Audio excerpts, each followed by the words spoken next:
In Oslo, the sky dawned a pale, icy blue, typical of late autumn.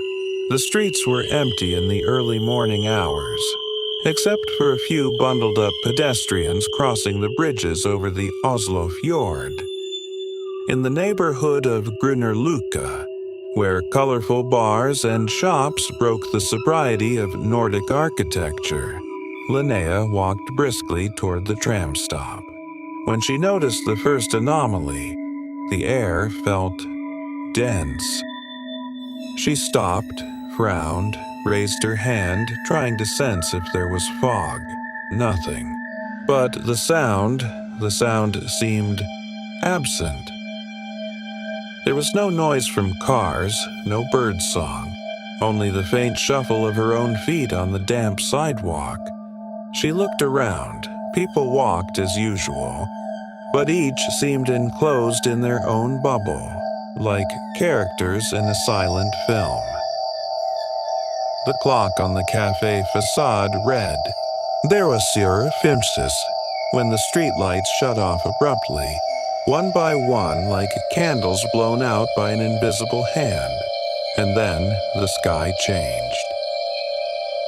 On Avenida Faria Lima in São Paulo, the sun had barely begun to warm the morning when the public lighting system failed in perfect sync. Traffic lights, digital billboards, even the massive LED panel on the bank building all collapsed at once, casting the avenue into a bizarre twilight, broken only by the headlights of a few cars. A startled motorcyclist braked hard and fell, and above the city, a thin black line began to form, a vertical scratch in the atmosphere, descending from top to bottom. But no one looked up, not yet. At the foot of Table Mountain, tourists and locals gathered to watch the sunrise over the Atlantic.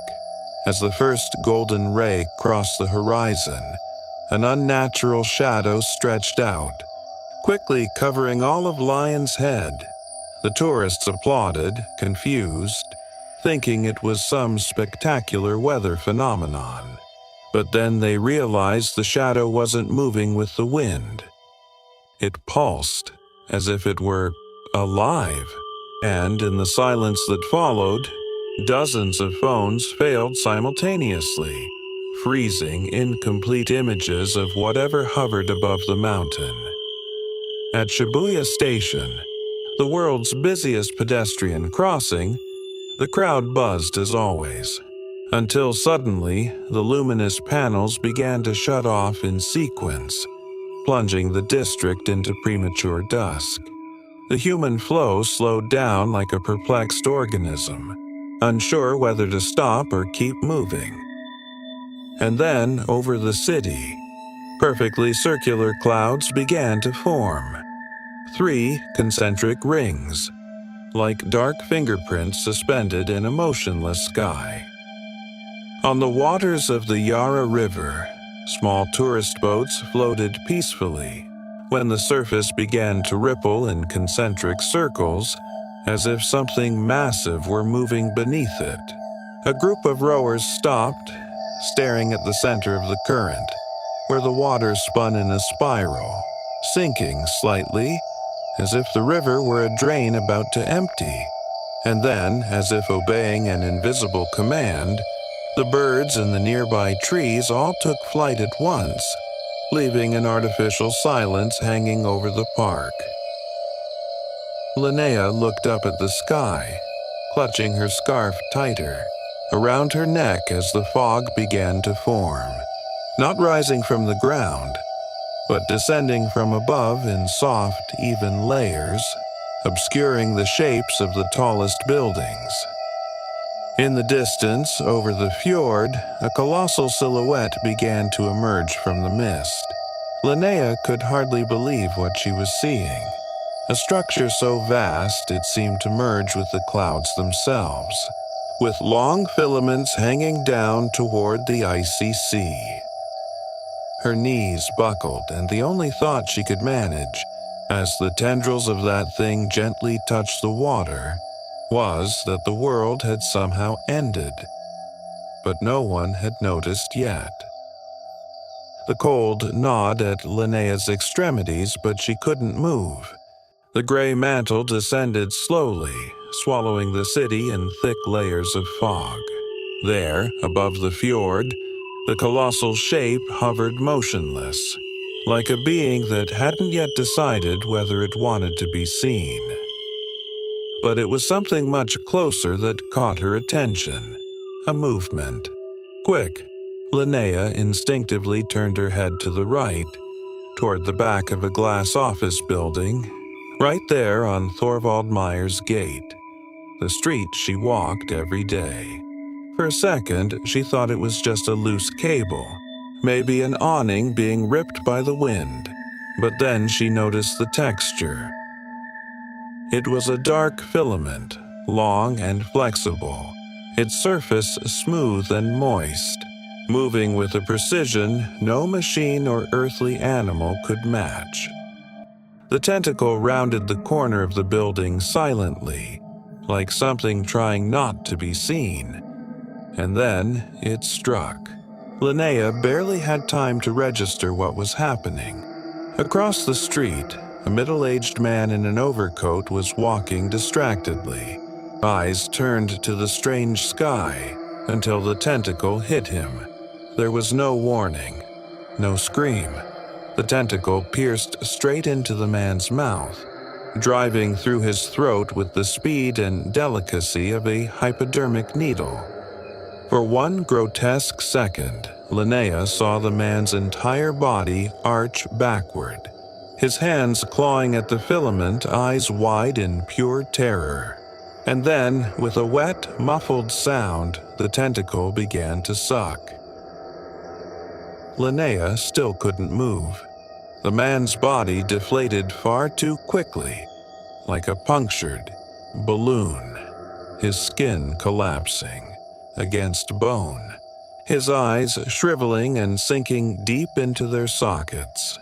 In less than 5 seconds, all that remained was a fragile, shriveled husk, crumpling to the pavement like a piece of discarded paper.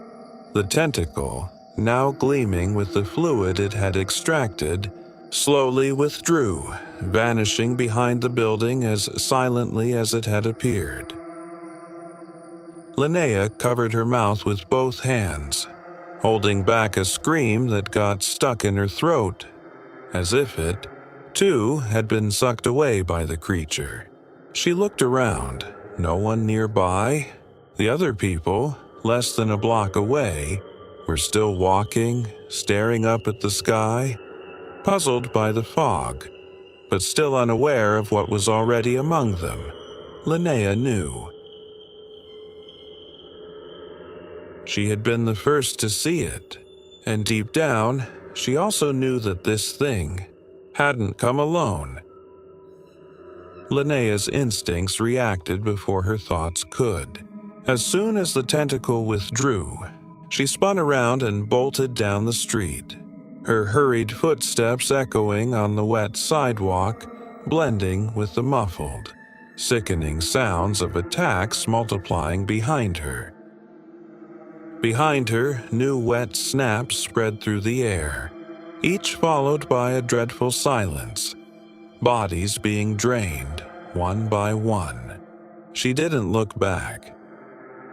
She passed a woman standing motionless in the middle of the street, staring at the sky until, in a fraction of a second, another tentacle descended from the clouds and yanked her upward, like a child plucking a flower from the ground.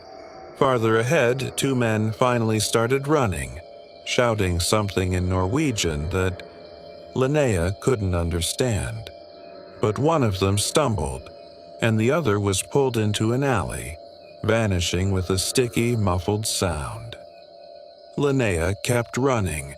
The air grew heavier with every step, as if the very oxygen was being sucked from that part of the city. She turned right, crossed the street, and found the glass door of a small cafe. Kaffeebrennerei, where she used to work on weekends. She shoved the door open and rushed inside, panting. There were 3 people inside: a barista, an elderly woman, and a college student with an open backpack on the table.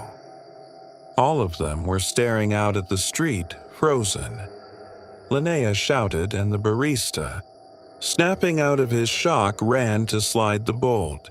The glass fogged up from the temperature difference, partially obscuring the view outside. And then, silence. Total, absolute silence. Almost impossible, as if every sound had been ripped out of the world. Linnea crouched behind the counter, breathing fast, eyes fixed on the door, waiting for something to burst through at any moment. But nothing happened. The silence stretched on, heavy as lead, until the barista, with trembling hands, picked up the remote control and turned on the television, hanging in the corner of the cafe. For a second, the screen remained black. Then images appeared. In São Paulo, helicopters hovered above deserted streets, and the cameras showed shriveled, dry bodies scattered across the sidewalks. In Cape Town, a massive spiral of tentacles wrapped around Lion's head as tourists fled in panic. In Tokyo, the Shibuya crossing was empty, the black rings hovering over the city. In Melbourne, the waters of the Yarra had partially dried up, revealing organic structures emerging from the riverbed. And then, the journalist, her voice breaking, announced, "We are being invaded." The cafe grew even quieter, as if reality itself had been drained. Linnea felt hot tears rolling down her frozen cheeks. She looked through the fogged-up glass and, in the distance, saw that colossal silhouette once again, moving slowly over the fjord, with new tentacles detaching from the dark mass. And in a whisper, barely audible, she said, "They're hunting us." The TV screen flickered, lost a signal, and everything went black again. Outside, only the sound of something scraping against the glass remained. And, for the first time since it all began, she allowed herself to think what she had been trying to deny. The world as she knew it was over. The scraping grew louder, followed by a dull, wet crack. And then, nothing. Linnea closed her eyes.